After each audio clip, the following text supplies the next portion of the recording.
Just to set the record straight, are you leaving Kenya? The business environment is not easy. It's tough.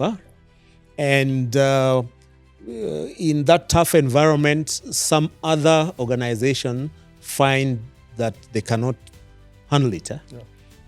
The commitment, though, that Unilever has for this part of the world is such that it continues to invest even now, after all those 83 years and counting.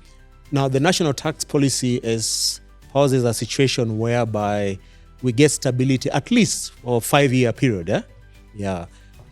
But there have to be some challenges. What are you looking at the challenges as a manufacturer at your scale? I would say, can you please work around giving us a more predictable environment that can allow us to then invest?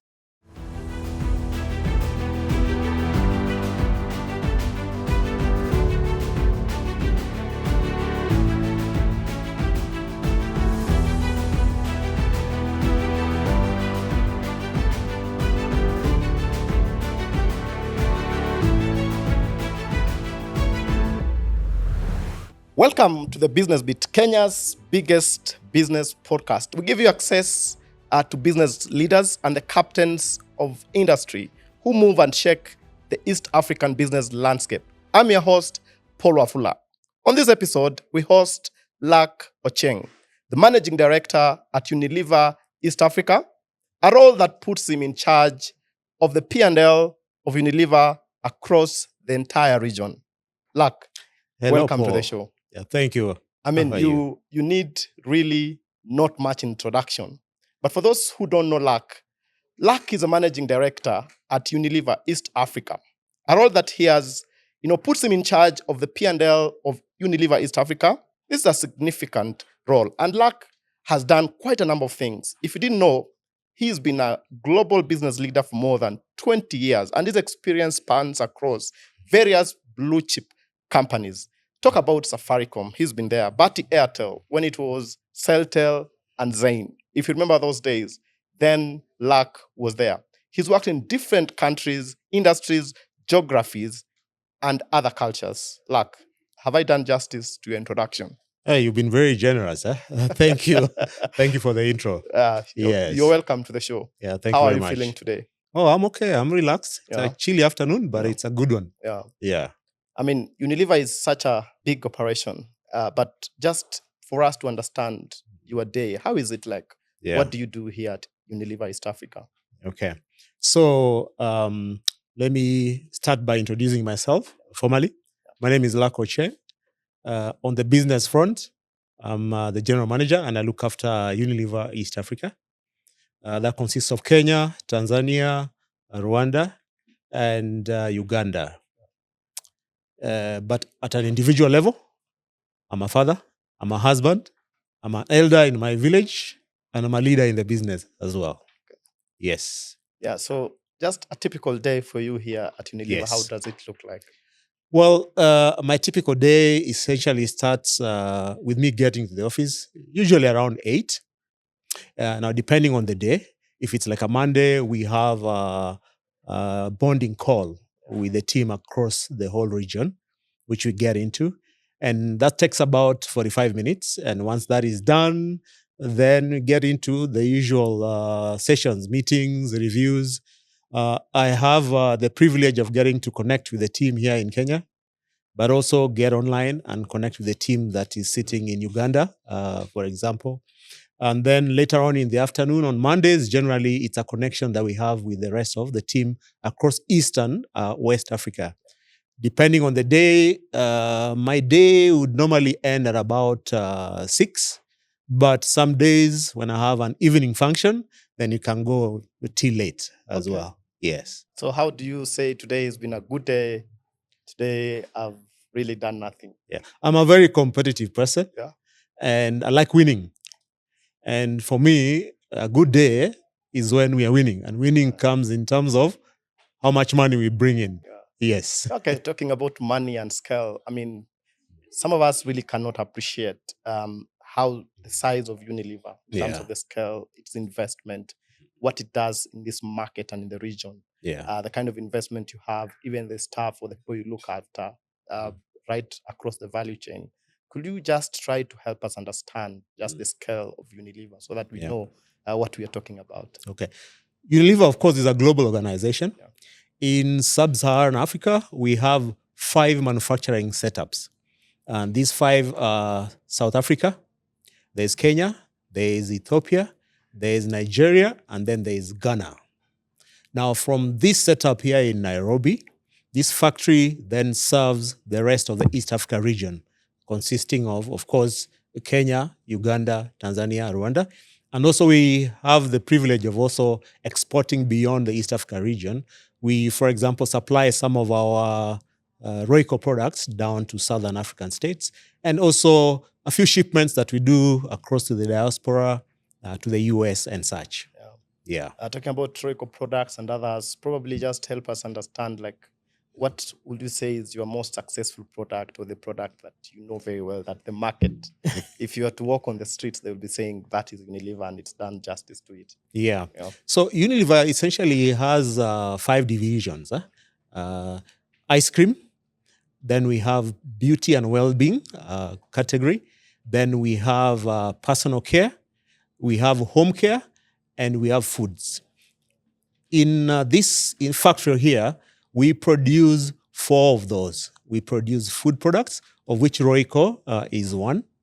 We produce home care range, of which your favorite Omo hand wash powder is another. And we have beauty and well-being products. For example, your Vaseline petroleum jelly. And then we have personal care range. For example, your Geisha soap that we use for taking baths. So those are the 4 divisions that actually we produce from this factory here in Nairobi. Now, we've all have grown up with various product ranges. But when I sit back and I reflect, I can't miss my Choosy Mix. Yeah. You know, growing up, when you come back home from school, you're hungry, you find your folks have prepared your meal for you. Yeah. There's a sukuma wiki there, or githeri with some Choosy Mix well mixed in there. Yeah. And that's something I've grown with. That's something I can't really replicate, because it's been quite something with us growing up. Absolutely. And it gives you that rich, nourishing taste to enhance your meals as well. Yeah. Rwanda, I don't know. This is, I think, when I was speaking to some of your people here. Yes. And we are trying to understand the products that are counterfeited and others. Yeah. One of the things I was told, that is a product that for sure has remained neutral and it has no counterfeit. Yeah. It is the way in which it's prepared and the standards that are going into its production. It's very difficult for anybody to go out there and counterfeit it. So you're always assured that what you're getting is a real deal. Also very nourishing, good for your health, made from natural ingredients, and what it does for your meal, man. All right. Wow. Now let's move into the real issues also. Yes. Luck, when I'm coming here, when I'm looking at the business environment within which we're even doing this podcast, we hear quite some concerns from multinationals. There have even been reports the past 1 week that some multinationals are actually planning to leave Kenya, or they're exiting because of one reason or the other. Just to set the record straight, are you leaving Kenya? Now, Unilever, we've been in this country for over 8 years. Actually, our history starts post-Second World War. And there was this factory that was set up to support the war machinery back in the day, to support the British war machinery. And once the war was over, the thought was, what do we do with it? And there was an opportunity to convert it into a commercial manufacturing setup. And that's exactly what happened. So we can trace our history to 1943. And from then onwards, as time has moved on, it has evolved over time. You will recall there was a company called East Africa Industries, which is a precursor of Unilever. The business rebranded into the Unilever name, formerly Unilever Kenya, in the year 2000. And since then, it's been all the way up. evolving with the market and such. Now, the business environment is not easy. It's tough. Huh? And in that tough environment, some other organization find that they cannot handle it. Huh? Yeah, for various reasons. Huh? We are also in this global village whereby it's a free market and products can move in from anywhere here and from here elsewhere.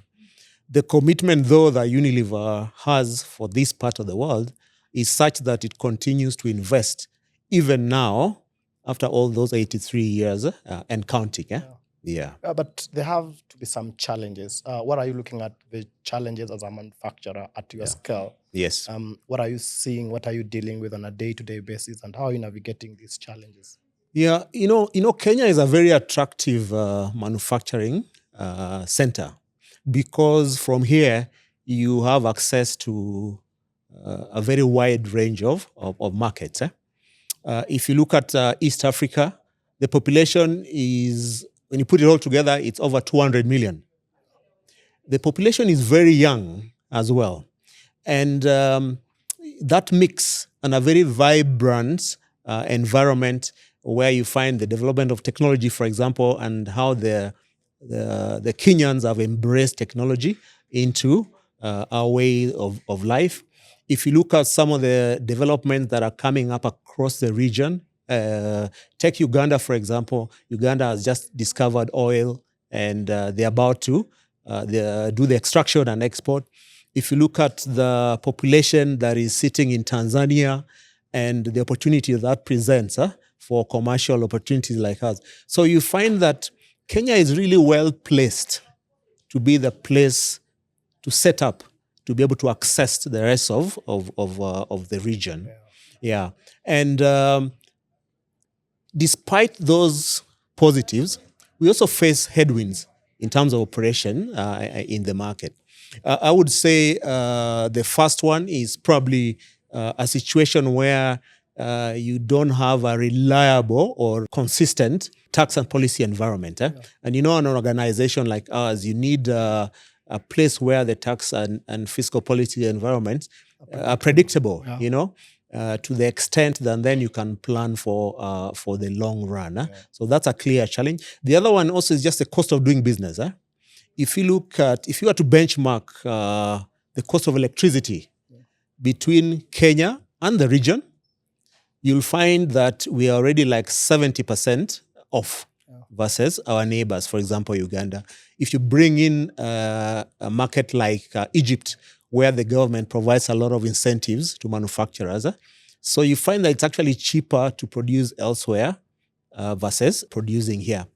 Now, that's a very big challenge. Now, even though, as I say that, but also I get to appreciate the fact that when we engage with the government and we share with them those challenges that we face, we tend to see a bit of movement and they take action to try and respond to those challenges.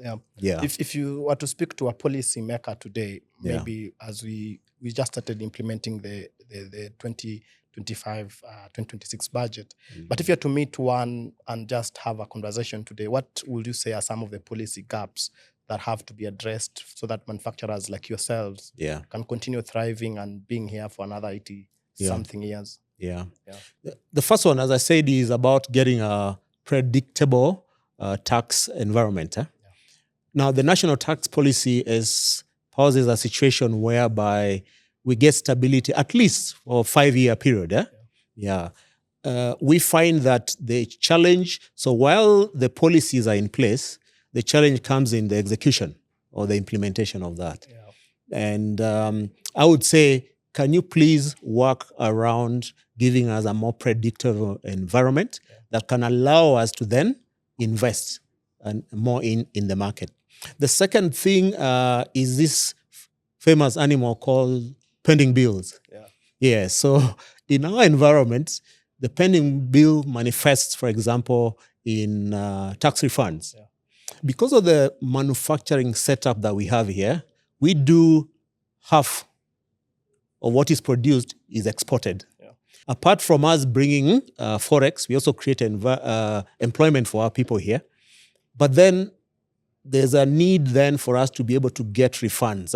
Yeah. And sometimes this can take long. Yeah. And that is actually very crippling from a working capital perspective.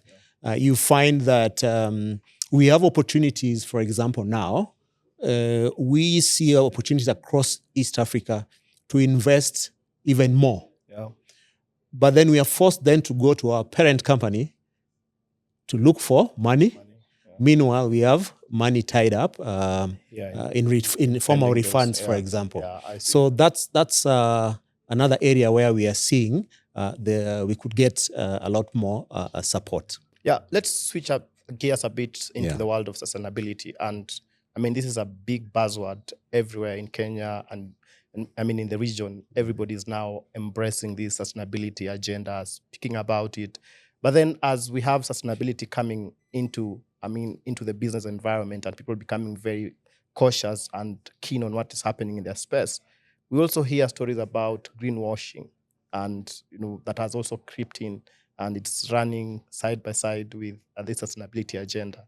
From where you sit, what is your position on matters greenwashing, and how do we deal with this? That's actually a word that's very strange to us. We don't know what that word means, because Unilever here, we've been a thought leader. We've actually been an industry leader in shaping and driving the sustainability agenda. Now, our sustainability agenda is built around two pillars. One, the livelihoods that we touch. And number two, we are very intentional about taking action on plastic and addressing the plastic menace in this environment.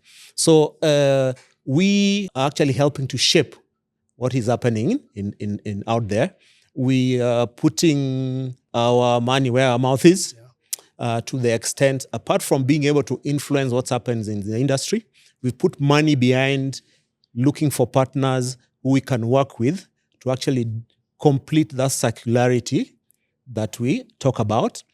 As we speak right now, we have 3 brands that have packaging that is 100% recycled. Yeah, 100% recycled. And that is, if you go to the supermarket right now and you buy our Vim scorer or you buy our Sunlight scorer, you are getting a product that is 100% recycled. But the commitment we have actually is that we are setting up an infrastructure that can allow us to support recycling more than what we put in the market. In the long run, though, our commitment is that we are either going to have reusable packaging, compostable, or recyclable, 100%. That's our commitment towards addressing that plastic agenda. So when we hear about greenwashing and such, maybe it's elsewhere, but we are actually taking deliberate, intentional action to be able to play our part as a leader in the industry. So Unilever is present in Kenya, Ethiopia, that is Unilever East Africa, is present in Kenya, Ethiopia, Uganda, Tanzania, and even Rwanda. It has 5 factories and counting in the region, which manufacture most of the products that we consume here in East Africa. We take a quick break, and when we come back, we will now be going into opportunities, strategies, and for those who always watch for jobs, we want to know, how do you work at Unilever? Let's take a break. Thank you for watching.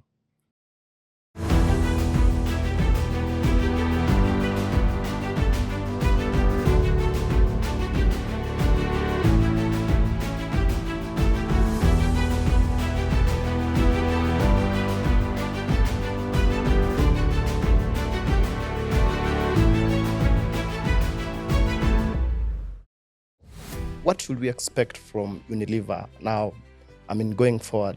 So we actually see opportunity for us to actually be growing even more for the long run. So how does somebody join your value chain? What do they need to do? Where do they go to become a supplier of any of your raw materials? Every 2 to 3 years, we do a refresh and we look for new potential suppliers.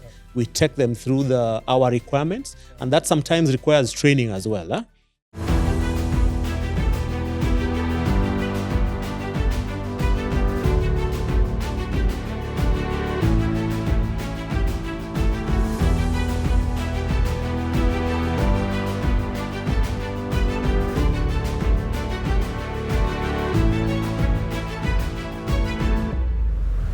Welcome back to the business bit. Luck, Thank you. you must be lucky. I mean, working Yes. in most of these companies that everybody wants to work. East African breweries, Safaricom, name them. Talk about Coca-Cola. You've been there. Yes. I mean, what makes you so attractive to the blue chips? I think I thank my mother. Yeah. She gave me the name Luck, and the name has come to life. Yeah. But on a serious note, I've been, should I say lucky? Yeah. I've been blessed, Yeah. is the right word. I've been blessed to have the opportunity to work in those blue chip organizations. Those organizations themselves are pretty demanding, but also fantastic grounds to learn and grow. And they offered me those opportunities to be able to build myself and to grow, to be where I am. Yeah, so I'm actually grateful for that. All right. Yes. So on this second part of this podcast, we try to look at opportunities. Yeah. And I mean, people want to know what are the opportunities that are there for companies in the companies that you work in. Yeah. What have you provided for, let's say, your distributors? What are there that they can work with to just make sure that they even grow as you grow? But to start, maybe what should we expect from Unilever now? I mean, going forward into the near future, any plans for expansion, anything that we should expect? Yeah. So when we look at the region in totality, it offers great promise overall. And as I said, over 200 million consumers, a very young population, technology savvy, very well exposed. This part of the world is very well networked with the rest of the world. And so we actually see opportunity for us to actually be growing even more for the long run. Yeah. So when we look at the crystal ball, we only see success and us being present in this market for even much longer and contributing in even more than we've done so far.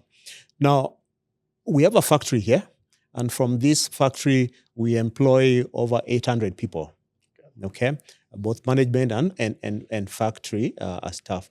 And then out there, we have people who are involved in our value chain.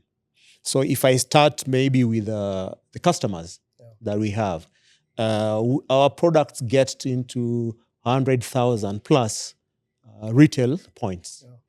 And these retail points, many also struggle with affordability, for example, for them to be able to finance their businesses.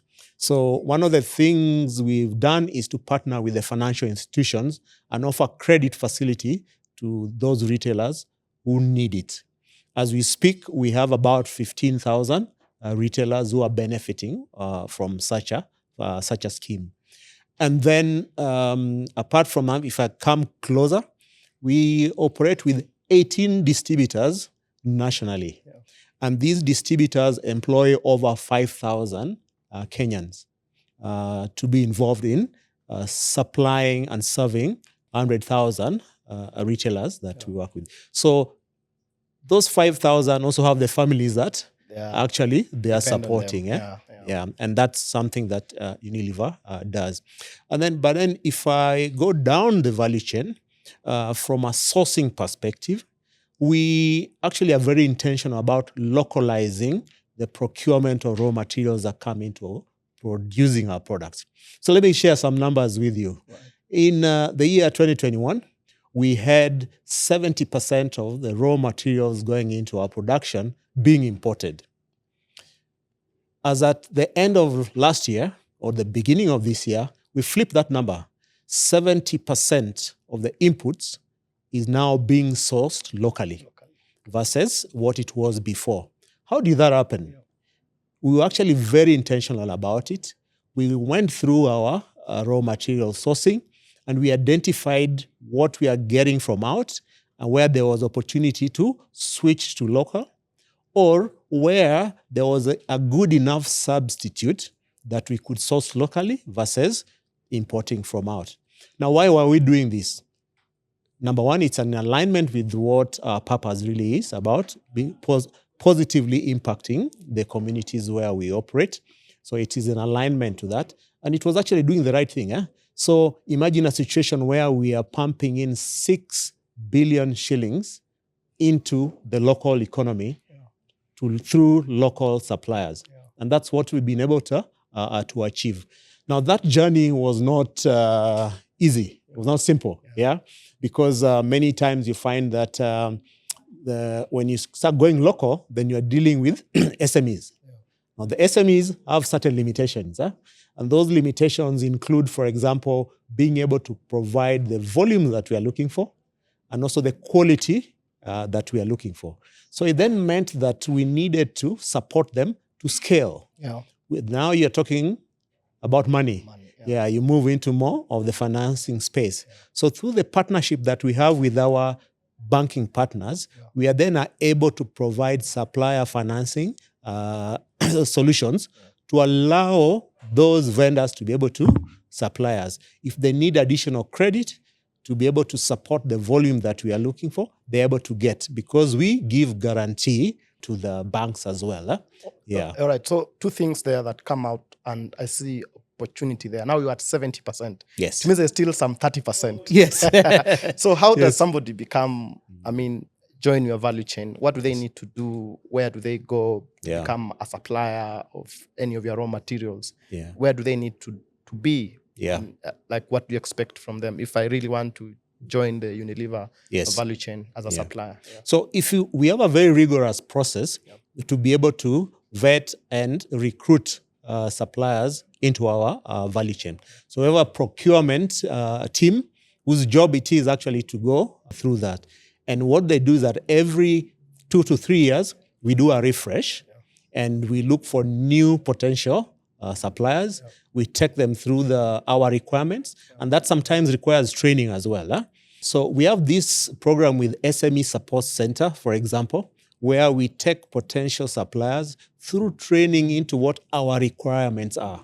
And those requirements would revolve around issues around governance, which is very important for us, and quality requirements, the ethics around how we do business and such. So they're taken through training like that, and then they go through a rigorous process where they submit what they can supply. And at the end of the day, we end up choosing, depending on which part of the business we're in, we end up choosing 3 or 4 suppliers to come in and supply in that respect. Now, that opportunity is actually very open to SMEs. We are intentional about bringing in SMEs into our business, so we're actually looking out for such. So we support potential suppliers who are interested to come into our business through giving them the training so they understand what our requirements are, and also area around governance. So they run businesses in compliance to our code of ethics, and at the same time, be able to unlock opportunities for them relating to where they can get financing and such. Now, when we do this, we know not everybody is going to be a supplier to us, but we know we are building the whole industry. We are sort of helping to raise the floor. And we know that there are those who we will train and support, but they will go supply others apart from us. And we're okay with that, because at the end of the day, what are we doing? We are building capacity and capability within the market to meet the demand. Because the opportunities are many. There is so much. So if I can give you another example, in the food space, if you look at the raw materials and the inputs that go into producing our famous Royco, both cubes and herbs and spices and the mchuzi mix, the raw materials that are and the spices that are required, at some point, we were actually importing the bulk of these. There's so much opportunity here. We have the land, we have the climate, and we have farmers who are interested in doing this. But they do not have the know-how, number one. And number two, they'll be only useful to us if they're able to produce to scale. So how do we solve that problem? The solution for us is getting an aggregator, somebody who can aggregate all the smallholders into a unit that then they can produce a quantity that we need and provide the outreach support so that they produce the quality as well that we need. And then they would then do the preliminary processing for us. In this case, we have Njoro Canning, who is a partner that we are working with, for example, in this case. But Njoro Canning is just one of those. They operate in South Rift Valley, and they also work with farmers as far as Eastern Province.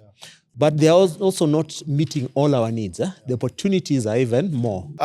If I would like my audience, like my viewer, to just understand today, if I have 5 acres, 10 acres, and I want to start growing something. Yes. That gap that you have, what should I start growing today that I'm sure I can be able to get through one of your aggregators and get into the value chain? The first thing is to connect you with the aggregator. Yeah, that's the first thing we need to do. Who at this stage is Njoro Canning, where we need to connect you with Njoro Canning, and then they would, depending on which location that you are, then they would be able to link you up and say, okay, this is what we need. It is coriander, it is onion, whatever it is that would be required. So that's a starting point to link you then with the aggregator. Because that's the point. You can imagine for us, it will be almost impossible to deal with each and every individual farmer, because then it will be a full industry on its own. But the aggregator model allows us to be able to manage that. All right. So as we move towards the close, you talked about financing distributors and SME, and I know it's in the public domain. You even had a deal recently with several financials, including Equity Bank. So just how does one get into this? What do they need to do to be able to benefit from this financing? Because if you speak to many SMEs, they have the ideas, they have the skill, but they have this one small challenge of just meeting the financial needs to be able to get into the value chain. So when one joins this the value chain, for example, when you're coming in as part of that training that we do, part of it involves training on finances and how to handle financing, and also where to get it from. So that's the opportunity that we have, where we introduce you with a banking partner that we work with. We work with Citibank. We work with Equity. We work with KCB. In the past, a partner that we worked with very closely in unlocking the retail service was MasterCard, for example. We recognize that we have certain strengths and capabilities around manufacturing quality products. The other corollary elements that then come in, we need partners then for us to work with. So at the point of which you come in as a supplier, then we connect you with the right bank, right partner to be able to support you. If you are a retailer, for example, we have this Jazaduka program where we are supporting the 15,000 odd retailers out there. The connection happens through the distributor. So the distributor who supplies you helps to sign you up and then brings in the banking partner into that. And by the way, that credit is free for the first 7 days. Okay. No interest for the first 7 days. So I can literally get the credit, pay it within the 7 days. And roll it over. And life continues. And it's good for us as well, because what we are seeing is that those customers who are using that service are actually growing 20% faster than their peers who are not. Yes. I mean, the biggest question, if you checked online today, everybody's asking, how do I work for Unilever? I'm sure you get a lot of these questions where you sit. So I know you're not the HR director and there's a hiring process. But if I wanted to know, how do I get a job opportunity at Unilever? How do I get this? Yes. Now, Unilever is an equal opportunity employer. And we are very intentional about creating a diverse environment and experience for our people. One of the reasons why we attract good talent is also the opportunities that we offer. So apart from working here with the great brands, we give our people opportunity to work across the globe, either in person or virtually, to the extent that as we speak right now, we have 2 of our colleagues who are based here but are supporting brands in other markets. One supporting in Europe, another supporting in in the US. Yeah. And then we have another 5 of our members who are out of the country on short-term assignments working elsewhere. So and also when we give very attractive packages for our people, as I mentioned, for career growth, but also very rewarding work, and also a place where one can really develop and grow professionally. And also, if you want to develop yourself academically, the business supports you, taking you through. If you want to get additional academic qualifications, the business will support you in areas like that. So, in this facility that we have here, we have so many other amenities that then our team get to enjoy. When you feel tired, exhausted, there's a gym. You can go walk over and go work out. Yeah? Right. When you want to buy something, we have a Unilever shop where you'll get Unilever products plus others at discounted prices for that. By virtue of you being staff, you'll get better discounted prices. We treat our people well, through opportunity and also remuneration that happens there. Now, if you are interested in joining this great organization, there are several avenues, but every role that we have, we actually publicize it and we put it out in the public domain. The primary platform that we use is LinkedIn. Yeah, every role that we have to fill, we put it in there, and we make it open to all potentially qualified, and it is then open for you anywhere. And then at the same time, when you go to that LinkedIn site, when you click it, it will take you to the Unilever site. So you can either go direct to the Unilever site or use the LinkedIn connection to go there. But if you go direct to the Unilever site, the other thing is that you also see opportunities that are available in other countries, not just in East Africa, but what is available all over the world that you could be able to access. All right. So do you still have the Unilever Academy? Is it still there? Yes. Yeah? Yes. Yeah. Maybe. So, the world has gone very digital. Yeah. So Unilever has made it easier and possible for people to go and improve themselves digitally. So we have a platform we call The Grid, where you can pick whatever programs that are there and learn, go through, and get your certification in there. Okay. We also are migrating, with the world changing, AI becoming a lot more dominant and prominent. We have changed the kind of programs that you then are able to go through in there. We see technology is taking prominence. AI is going to the top.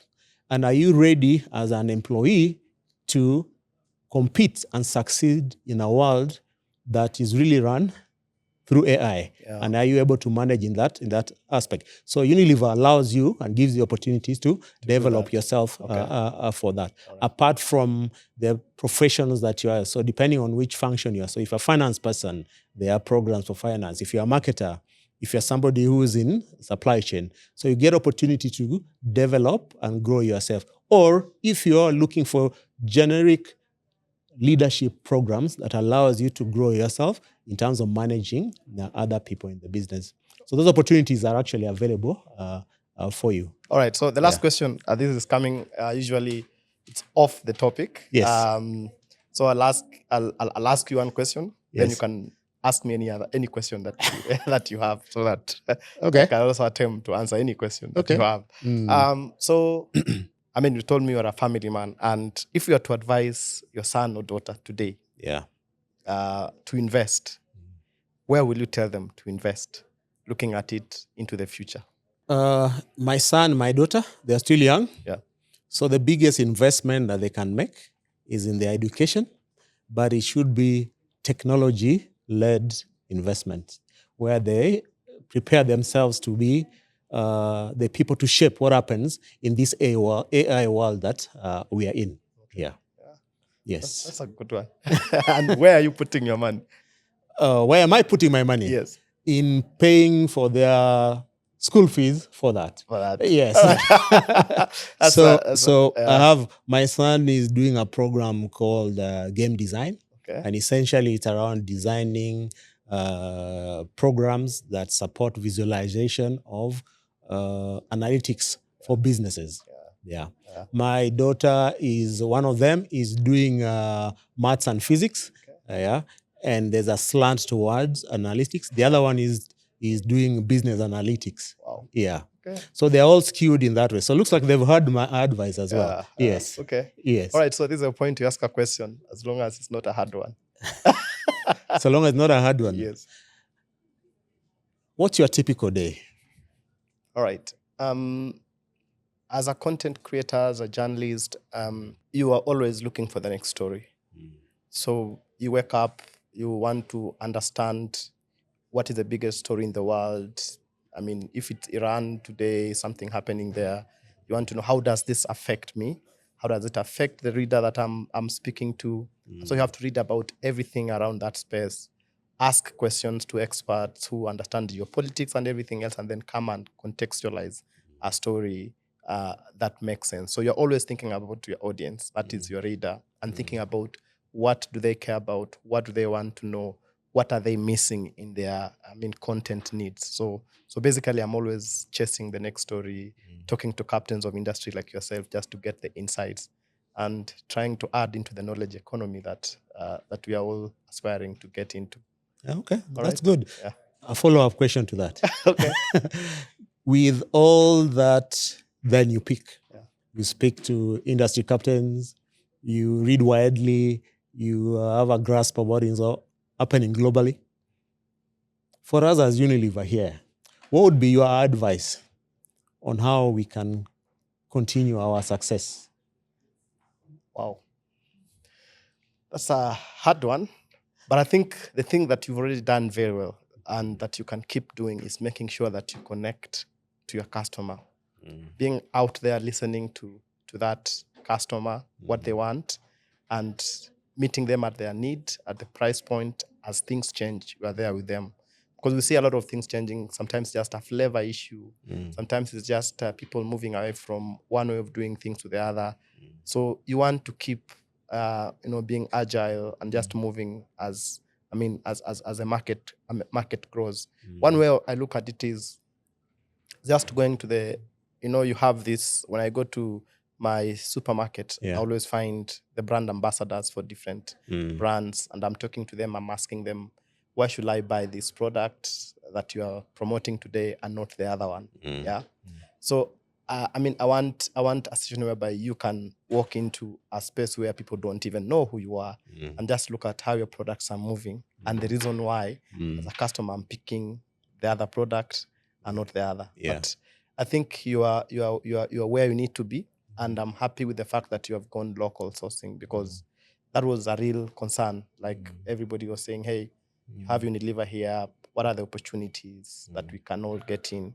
And now that you're building capacity and we are learning how to supply, I'm sure in another couple of years, we'll actually be the biggest supplier, not just for Unilever, but also for other multinationals out of So I think that would be my take. Listen to the customer. Listen Thank to the you. customer. Thank you very much. And that was a tough one. Oh, was it? All right. But So, you handled it like a pro. so that is all the time we had for you on this show of The Business Bit. I've been speaking to Luck Ochieng, the managing director of Unilever East Africa. And he's spoken to me about a lot of things, opportunities here. If you're a distributor, the financing opportunities that are there, the partnerships for local sourcing. He's spoken about matter sustainability, what Unilever cares about, and how it goes around recycling, and just the journey that is walking towards sustainability. He's even told us how to get a job if you wanted to work here, for those of us who watch, to actually know the opportunities that are there. But also, he's answered the question of, is Unilever leaving Kenya? Thank you for watching. Do what all podcasters ask you to do. Please like, share, and comment. And if you have any other person you want us to speak to, please remember to leave your comment below this, and we'll be sure to get them on our next episode. Until next time, my name is Paul Wafula. Bye-bye. Thank you.